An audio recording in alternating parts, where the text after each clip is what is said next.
Anksčiau. Tai va, žodžiu, dabar laukiam, jisai turėtų, šokti ir važinėti. Šiaip iš idėjos, kadangi pas mane kambarys mažas, tai jisai visur užklius, o štai žiūrim. Hopa! Šoko, malasi.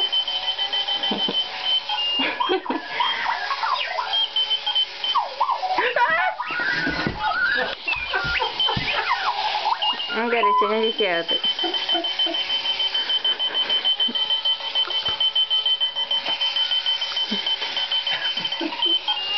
O šiaip iš tikrųjų garsas tai turbūt numirėlė pakelti ir mano kaimynai visai nesidžiaugia, man rodos.